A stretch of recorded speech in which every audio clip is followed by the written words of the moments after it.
Hi అండి. Evening టైంలో చిట్టి చిట్టి పునుగులు ఈ విధంగా పల్లి చట్నీతో సర్వ్ చేసుకుంటే చాలా టేస్టీగా ఉంటుందన్నమాట. దట్టు మనం ఇంట్లో చేసుకుంటాం కాబట్టి హెల్దీ కూడాను. పిల్లలు కూడా ఇష్టంగా తింటారండి. ముందుగా అయితే చట్నీని ప్రిపేర్ చేసుకుందాము. పల్లీలు, పుట్నాలు, ఎండుమిర్చి, ఒక స్పూన్ ఆయిల్ వేసుకొని ఫ్రై చేసేసుకుందామండి. ఫ్రై చేసుకొని స్టవ్ ఆఫ్ చేసేసుకున్న తర్వాత పచ్చి కొబ్బరిని అయితే ఈ విధంగా ముక్కల కింద కట్ చేసి వేసుకుందాము.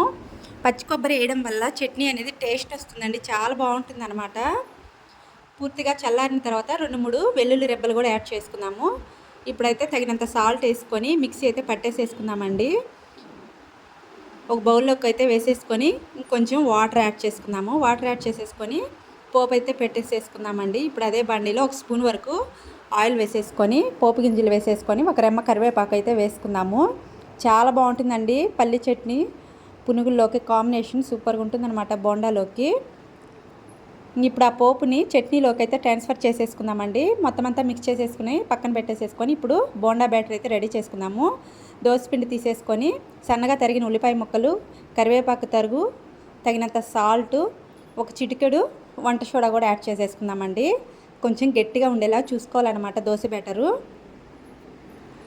మొత్తం అంతా ఈ విధంగా అయితే మిక్స్ చేసేసుకుందామండి. మిక్స్ చేసేసుకొని ఇప్పుడు డీప్ ఫ్రైకి ఆయిల్ అయితే పెట్టేసేసుకుందాము. చూసారు కదా, ఈ విధంగా మనకి గట్టిగా ఉంటే సరిపోతుందండి బోండాకి. ఆయిల్ కూడా పీల్చదన్నమాట. ఇప్పుడు డీప్ ఫ్రైకి ఆయిల్ పోసేసుకుందామండి. ఇది రైస్ బ్రౌన్ ఆయిల్ అండి, అందుకోసం బ్రౌన్ కలర్లో ఉందన్నమాట. ఆయిల్ పెట్టేసేసుకొని స్టవ్ని అయితే మీడియం ఫ్లేమ్లో అయితే పెట్టేసేసుకుందామండి. హై ఫ్లేమ్లో పెడితే బోండా పైన కలర్ చేంజ్ అవుతుంది, లోపల పచ్చిగా ఉండిపోతుంది అనమాట.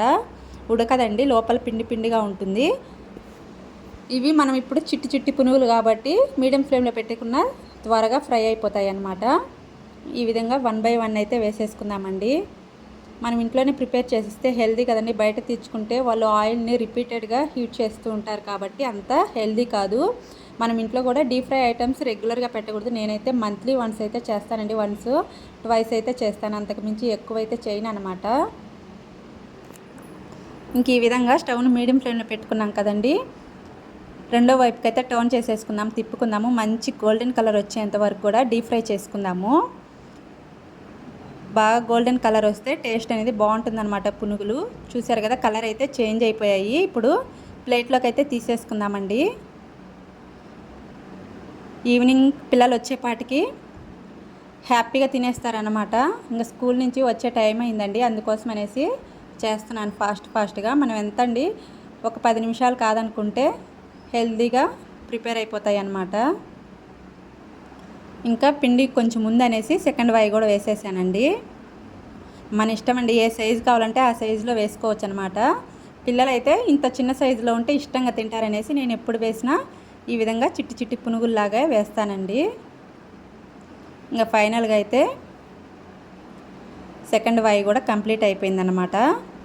కలర్ కూడా చేంజ్ అయిపోయాయండి, మంచి గోల్డెన్ కలర్ వచ్చాయి. ఇదే మెథడ్లో మనకి ఎంత క్వాంటిటీలో కావాలనుకున్నా ఎన్ని కావాలంటే అన్నీ వేసేసుకోవచ్చు అనమాట. ఇంకా ఫైనల్గా అయితే వేసేసాను లాస్ట్ వై కూడా. ఫైనల్ లుక్ అయితే ఇదండి.